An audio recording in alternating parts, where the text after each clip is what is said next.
చదవగలిగిన అందరూ కూడా వాక్యం తీసినట్లయితే 119వ కీర్తన 29వ వచనాన్ని చదువుకున్నాం. 29వ వచనం ఎవరైనా చదివితే నాకు అందించండి. 119వ కీర్తన మరి 29వ వచనాన్ని చదువుకుందాం. 29వ వచనం. కపటపు నడత నాకు దూరము చేయుము, నీ ఉపదేశము నాకు దయచేయము. చాలు. చూడండి దేవుని బిడ్డలారా, మరి వాక్య సమయంలోకి మనం వెళ్తున్నాం. దయచేసి శ్రద్ధగా కొద్ది నిమిషాలు మీరు వాక్యం వినండి. దేవుడు వాక్యం సెలవిస్తా ఉంది కదా. కీర్తనలో 119వ కీర్తన 29వ వచనంలో వాక్యం ఏమనుందంటే, కపటపు నడత నాకు దూరము చేయము, నీ ఉపదేశము నాకు దయచేయము. హల్లెలూయా. చూడండి, కీర్తనకారుడు ఏమని అడుగుతున్నాడంటే, కపటపు నడత మనము దూరంగా ఉండాలి. కొన్ని వాటికి ఎలా ఉండాలి చెప్పండి అమ్మా? దూరంగా ఉండాలి. మనం ఎవరం అంటే రక్షించబడినటువంటి దేవుని ప్రజలం.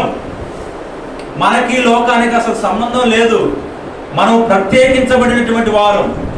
మనము దేవుడి కృపచేత రక్షించబడినటువంటి వారం. కనుకే మనము దూరంగా ఉండాలి. దేనికి దూరంగా ఉండాలంటే, మొదటిగా దేవుని బిడ్డలారా, మూలవాక్యంగా దేవుడి వాక్యం సెలవిస్తా ఉంది కదా, కపటపు నడతకు దూరంగా ఉండాలి. దానినే మరొక అర్థం ఏంటంటే మోసపు నడత లేదా మోసపు మార్గము. ఏ మార్గం అమ్మా? మోసపు మార్గం. ఈ లోకములు అన్ని మార్గాలు సరైన మార్గం కాదు కదా. ఇప్పుడు రకరకాల మార్గాలు మనకు కనపడతా ఉంది. ఈ క్రీస్తు అనే మార్గం కనపడతా ఉంది. మరలా లోకములో రకరకాల మార్గాలు కనపడతా ఉన్నాయి. అయితే మన ఏది కూడా నిత్య జీవానికి ఏ మార్గం మనల్ని తీసుకెళ్తుంది?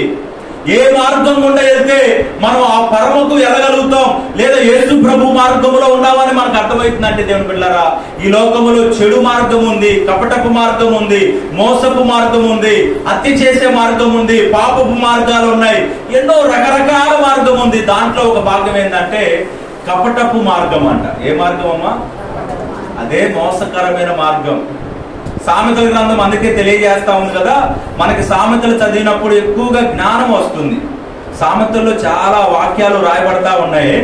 1వ అధ్యాయము 10వ వచనంలో ఉంది. సామెతల గ్రంథం 1వ అధ్యాయము 10వ వచనంలో ఉంది కదా, నా కుమారుడా, పాపులు నిన్ను ప్రేరేపింపగా ఒప్పకము, మాతో కూడా రమ్ము, మనము ప్రాణము తీయటకే పొంచి ఉందుము, నిర్దోషి అయిన ఒకరిని పట్టుకొనుటకు దాగి ఉందుము, పాతాళం మనుషులను మృంగివేయినట్లు వారిని జీవముతోనే మృంగివేయుదుము. చూడండి ఎట్లా చెప్పుకున్నారంటే, ఇలా చెప్పుకున్నప్పుడు 15వ వచనంలో ఉంది కదా, నా కుమారుడా, నీవు వారి మార్గమున పోకము, వారి త్రోవల యందు నడవకుండా నీ పాదములను వెనుకకు తీసుకొనుము, కీడు చేయుటకే వారి పాదములు పరిగెత్తును, నరహత్య చేయుటకే వారు తొడపరుచుందురు. హల్లెలూయా. వారు చూడండి, దేవుడు వాక్యం సెలవిస్తుంది కదా, నా కుమారుడా, నీవు వారి మార్గములకు వెళ్ళొద్దు నువ్వు. అందుకనే కపటపు మార్గము, మోసకరమైన మార్గాలు ఉన్నాయి. ఆ మార్గాల్లో మనం నడవకుండా మన యొక్క నడకను మనం జాగ్రత్తగా కాపాడుకోవాలి.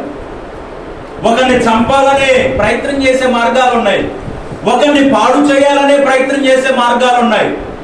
రకరకాల మార్గాలు ఉన్నాయి. ఆ మార్గాల్లో మనం ఏం చేయాలంటే వాటికి దూరంగా ఉండాలి. దేవుని వాక్యం ఏం చదివిస్తుందమ్మా? వాటికి దూరంగా ఉండండి. కపటపు నడతకు దూరంగా ఉండాలి. రెండవదిగా మనం దేనికి దూరంగా ఉండాలంటే దేవుని బిడ్డలారా, చూడండి దేవుని వాక్యములో నుండి మనం దేనికి దూరంగా ఉండాలంటే, మరి సామెతల గ్రంథము 4వ అధ్యాయము 27వ వచనాన్ని చదువుకుందాం. సామెతల గ్రంథం 4వ అధ్యాయము 27.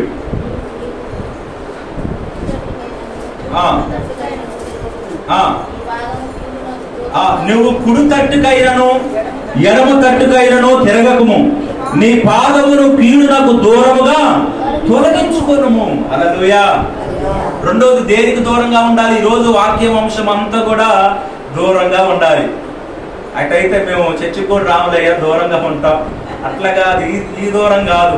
మనం కొన్నిటికి దూరంగా ఉండాలి. ఆ దూరం ఏంటంటే కీడు చేసే దానికి దూరంగా ఉండాలి. మొదటిదేమో కపటపు నడుతుంది, దానికి దూరంగా మనం వెళ్ళిపోవాలి. రెండవది కీడు, వాడు కుడి తట్టుకైనా, చూడు దేవుని వాక్యం ఏం సెలవిస్తుందంటే, నువ్వు కుడి తట్టుకైనను ఎడమ తట్టుకైనను తిరగకము, నీ పాదమును కీడునకు దూరముగా తొలగించుకోను. కీడు ఉంది కదా, కీడు చేసే పనులు ఉన్నాయి కదా, వాటికి దూరంగా మనం ఉండాలండి. దానికి దగ్గరగా ఉండొద్దు. ఈ రోజున చాలా మంది చెడ్డ పనులు చేస్తా ఉంటే కొంతమంది వాటికి సహకరిస్తూ ఉంటారు. అప్పుడు నువ్వేమవుతావంటే వాటిల్లో కూడా నువ్వు పాలిభాగస్తుడు అయిపోతావు. కీడు చేసే పనుల్లోకి మనం వెళ్ళిపోతే మనం వాటికి పాలిభాగస్తులు అయిపోతాం. కాబట్టి కీడుకు మనం దూరంగా ఉండాలి. ఇంకా దేవుడు వాక్యం సెలవిస్తుంది కదా, ప్రతి విధమైన కీడుకంట. ఏ కీడుకమ్మా? ప్రతి విధమైనది. మరి ఏది కీడు పాస్టర్ గారు అంటే, దేవుని బిడ్డలారా, ఒక వ్యక్తికి క్షేమము కలిగించేది కాకుండా ఒక వ్యక్తికి నష్టము కలిగించేది, లేదా ఒక వ్యక్తికి హాని కలిగించేది, లేదా హానికరమైనటువంటి పరిస్థితిని అది కీడుగా మనం భావించి దాని నుండి మనం దూరంగా వెళ్ళిపోవాలి. కీడు కలిగించే మార్గాలు ఉన్నాయి కాబట్టి ఆ మార్గంగా మనం ప్రయాణం చేయొద్దు. అసలుకి ప్రతి విధమైన కీడు కంట మనం దూరంగా ఉండాలి. హల్లెలూయా. ఈరోజు చూడండి, కొంతమంది గుడ్డిగా వెళ్ళిపోతారు. ఆ తర్వాత దేంట్లో పడతారంటే ఆపదలు పడిపోతారు. ఎలా పడిపోతారమ్మా? జ్ఞానవంతుడు అంటే దాగి ఉంటాడంట. జ్ఞానవంతుడు ఎలా ఉంటాడు చెప్పండి? దాగి ఉంటాడు. ఎలా పడితే అలాగ అన్ని పూసుకోడు, తలకేసుకోడు. కొంతమంది అన్ని రాసుకొని పూసుకొని తలకేసుకొని ఏం తెచ్చుకుంటారంటే వారి ఒంటి మీదకి వారి వారి వారి జీవితంలోకి కొన్ని భారాలు, కొన్ని నష్టాలు, కొన్ని శ్రమలు కొని తెచ్చుకుంటారు. అదే నువ్వు కీడుకు దూరంగా ఉంటే, అదే చెడ్డ పనులకు దూరంగా ఉంటే నువ్వు క్షేమంగా ఉంటావు కదా. ఒక వ్యక్తి అంటే వాడు ఏ తప్పు చేయలేదు, వాడు తప్పు చేసేవాడు అంటే వెళ్ళాడు అంతే. వాడితో పాటు వీడికి కూడా శిక్ష ఖచ్చితంగా. ఎందుకంటే వాడు ఆ గుంపులో ఉన్నాడు కాబట్టి. వాడు చెయ్యకపోయినా ఆ గుంపులో ఉన్నాడు, ఆ కీడులో వాడు పడ్డాడు, ఆ కీడికి దగ్గరగా ఉన్నాడు కాబట్టి ఆ కీడు అతనికి కూడా సంభవిస్తా ఉంది. కాబట్టి దేవుని బిడ్డలారా, మనము కీడుకు దూరంగా ఉండాలి. ప్రతి విధమైన కీడికి. ఏ కీడికంట? ప్రతి విధమైన కీడికి మనం దూరంగా ఉండాలి. ఇంకా దేనికి దూరంగా ఉండాలని దేవుడి వాక్యం సెలవిస్తా ఉందంటే, మరి కొరింథీ మొదటి పత్రిక 10వ అధ్యాయము, మీరు వాక్యం చూడండి. ప్రతి మాట వాక్యముల నుంచి మనం ధ్యానం చేసుకుంటున్నాం.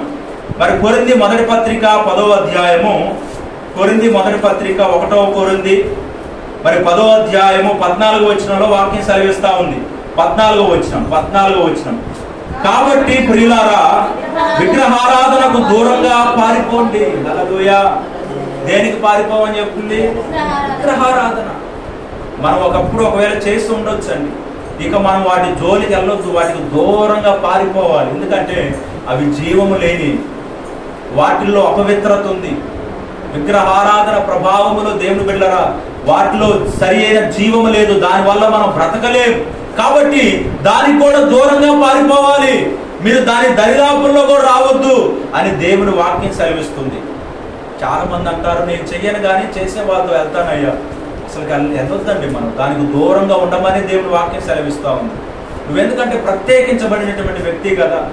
ఒకవేళ చేసేవారు ఉంటే వాళ్ళని నువ్వు దూరపరచుకోవద్దు. వాళ్ళని ప్రేమించాలి, కలిసి జీవించాలి, వాళ్ళతో మనం స్నేహంగా ఉండాలి. తప్పదు. మనం వాళ్ళని నువ్వు చర్చికి రావు కాబట్టి, నువ్వు అన్యుడు కాబట్టి నీకు వేరు నేను వేరు అన్నట్లుగా మనం ఉండొద్దు. వారితో ప్రేమగానే ఉండాలి. ఎలా ఉండాలి చెప్పండి? వారితో ప్రేమగానే ఉండాలి, ప్రేమగానే పలకరించాలి. వాళ్ళకు తెలియక ఆ మూఢనమ్మకాలలో, ఆ మూఢభక్తులో ఉన్నారు కాబట్టి దేవుని బిడ్డలారా, మనం ఏం చేయాలంటే వారిని మనము ఏదో తక్కువ చేసి మనం చూడొద్దు. రాయి కనపడగానే రాయికి ఆరాధన చేసే వాళ్ళు ఉన్నారు. దేవుని వాక్యం సెలవిస్తుంది కదా, బొమ్మలంట, విగ్రహ బొమ్మలంట, అవి చెవులుండి వినవు, అవి కళ్ళుండి చూడవు, అవి నోరుండి మాట్లాడవు. ఒక బొమ్మకి అన్నీ ఉంటాయి, చేతులు ఉంటాయి, చెవులు ఉంటాయి, కళ్ళు ఉంటాయి, నోరు ఉంటాయి, అన్నీ ఉంటాయి. కానీ వాటిలో ఏం లేదు, ఒక జీవం మాత్రము లేదు. అందుకనే వాటిని మీరు ఆరాధన చేయొద్దు, వాటిని మీరు కలిగి ఉండొద్దు. వాటిని కలిగి ఉంటే వాటిని పోలి మీరు ఉంటారని దేవుని వాక్యం సెలవిస్తుంది. వాటిని పోలి ఉండటం అంటే మనలో కూడా ఆ జీవపు స్పర్శ మనలో ఉండదు, మనలో కూడా ఆ శక్తి ప్రభావం ఉండదు. కాబట్టి వాటిని కలిగి మీరు ఉండొద్దు, వాటికి దూరంగా పారిపోండి. అవి ఇక మనకు సంబంధించినవి కాదండి. ఒకవేళ చేసుకున్నారా, మన భారతదేశమే హిందూ దేశంలో పిలువబడుతుంది కదా, ఒకవేళ చేసుకోండి. వాళ్ళ కొరకు మనం ఏం చేయాలంటే వాళ్ళు రక్షించబడాలని ఒక ప్రార్థన మాత్రం చేయాలి. వాళ్ళు కూడా ఈ మార్గంలో రావాలని ఒక ప్రార్థన చేయాలంతే. వాళ్ళు బలవంతంగా తిట్టకూడదు, వాళ్ళని అవమానపరచకూడదు. మనం ఏదో సత్యాన్ని తెలుసుకున్నాం, వాళ్ళు ఏదో ఇంకా తెలుసుకోలేదని వాళ్ళు మనం ఎప్పుడు కూడా దూషణ చేయొద్దు. వాళ్ళు కూడా ఒక రోజు వస్తారు, వాళ్ళ కొరకు ప్రార్థన చేయాలంటే. దేవునికి స్తోత్రం. కాబట్టి మూడో దేనికి దూరంగా ఉండాలంటే విగ్రహారాధనకు దూరంగా ఉండాలి. 4వ దేనికి దూరంగా ఉండాలంటే దేవుని బిడ్డలారా, అబద్ధాలకు దూరంగా ఉండాలి. నిర్గమకాండము 23వ అధ్యాయము 7వ వచనం, అబద్ధమునకు దూరముగా నుండుము, నిరపరాధి అయినను నీతిమంతునైనను చంపకూడదు, నేను దుష్టుణ్ణి నిర్దోషినిగా పెంచను. హల్లెలూయా. అది మీ పని కాదు. ఒకవేళ దుష్టుడుంటే వాడిని ఏదో నిర్దోషిగా ఇచ్చి వాడిని నీతిమంతుడుగా చేయను. కాబట్టి అబద్ధమునకు దూరంగా ఉండండి. హల్లెలూయా. మీరు చెప్పండి అమ్మ, ఇంకేం చెప్పండి, దేనికి దూరంగా ఉండాలంట? నోరు లేస్తే రోజు మన జీవితంలో రోజు వస్తే ఎన్ని అబద్ధాలు ఆడతామో చెప్పలేం కదా. పాల దగ్గర అబద్ధం, నీళ్ళ దగ్గర అబద్ధం, ఇంటి దగ్గర అబద్ధం, ప్రతి దానికి అబద్ధం.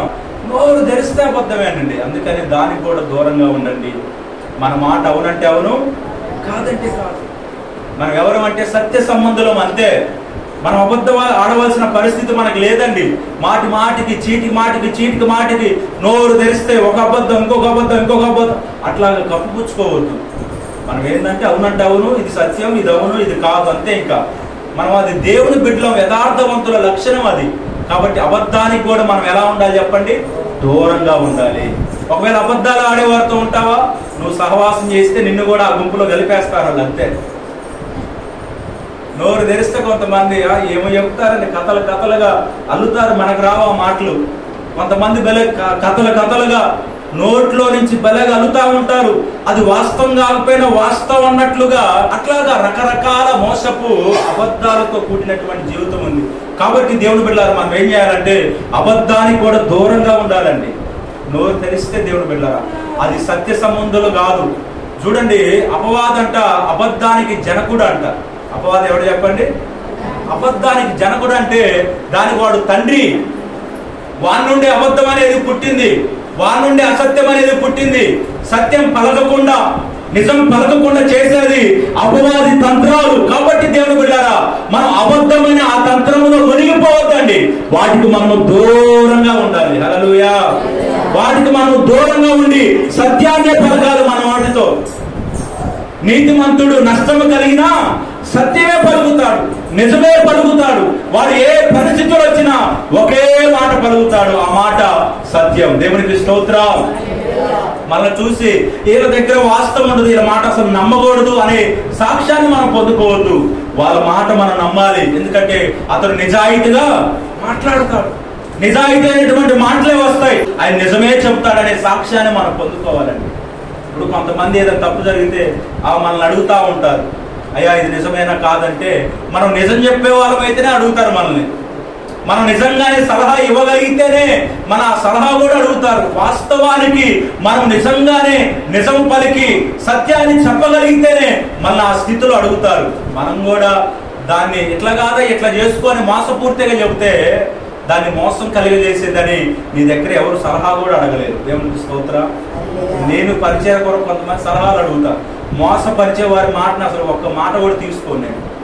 నిజం చెప్పే వాళ్ళు ఉంటారు, సత్యం చెప్పే వాళ్ళు ఉంటారు, మేలు కోరి మనకి సహాయం చేసే వాళ్ళు ఉంటారు. ఆ మాటలు ఏంటంటే వీళ్ళ నుంచి ఒక సత్యం తీసుకోవాలి, వాళ్ళ నుంచి ఒక సత్యం తీసుకున్నప్పుడు మనకు అసలైంది ఏందో మనకు అర్థమైంది. దేవునికి స్తోత్రం. కాబట్టి దేవుని బిడ్డలారా, అబద్ధం అనేది మన నోటి ద్వారా రాకూడదండి. మనం ఏం పలకాలి చెప్పండి? ఇక ఎంతవరకు ఒకవేళ పలుకుంటే ప్రభువా నన్ను క్షమించమని అడగాలి. పొరపాటున ఏదన్నా మనం ఏదో చిన్న పనుల దగ్గర చిన్న వాటి దగ్గర మనం ఆడుతూ ఉంటే మనం ఏం చేయాలంటే ప్రభువా నన్ను క్షమించి. ఎందుకంటే అబద్ధికులంట దేవుని రాజ్యానికి వెళ్ళరంట.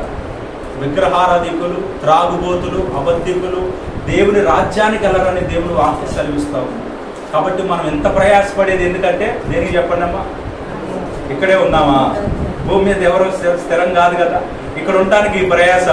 నేనైతే ఇక్కడే ఉండేది, అసలు సేవలకు కూడా వచ్చేవాడు కాదు. చిన్న వయసులో ఇట్లా మైకులు పట్టుకొని ఊరు తిరిగితే చెప్పాల్సిన అవసరం కూడా లేదు. ఇదేది కాదు కదా, ఈ లోకం ఏది కాదు కదా. మనం ఆ పరలోక రాజ్యానికి వెళ్ళేదానికి కదా ప్రయాస, మనం ఆ నిత్య రాజ్యానికి వెళ్ళేది కదా. కాబట్టి దాంట్లో ఎవరు వెళ్ళరంటే విగ్రహారాధికులు వెళ్ళరు, వ్యభిచారులు వెళ్ళరు, అబద్ధికులు వెళ్ళరు. ఎవరు వెళ్ళరమ్మా చెప్పండి? మూడు గుంపులు ఉన్నాయి: విగ్రహారాధికులు, అబద్ధికులు, వ్యభిచారులు. కాబట్టి దేవుని బిడ్డలారా, వీటికి మనం దూరంగా ఉంటే దేవుని రాజ్యానికి వారసులమే మనం. మనం చేసే ప్రార్థన, మనం చేసే భక్తి, మనం చేసే నీతి క్రియలు అన్ని కూడా దేవుని రాజ్యాన్ని తీసుకెళ్తాయి. కాబట్టి అబద్ధానికి దూరంగా ఉండాలి. దూరంగా ఉండాలి. మొదటగా కపటపు నడతకు దూరంగా ఉండాలి. రెండవది ప్రతి విధమైన కీడుకు దూరంగా ఉండాలి. మూడవది విగ్రహారాధనకు దూరంగా ఉండాలి. నాలుగవది అబద్ధాలకు. అది స్తోత్ర. సత్యమే పలుకుతామై అన్నవాళ్ళు స్తోత్రం చెప్పండి. హల్లెలూయా. దేవుడికి స్తోత్రం. సత్యమే పలుకుదాం. దేవుడి కొద్ది మాటలు దీవించి ఆశీర్వదించును గాక. ఆమేన్. హల్లెలూయా.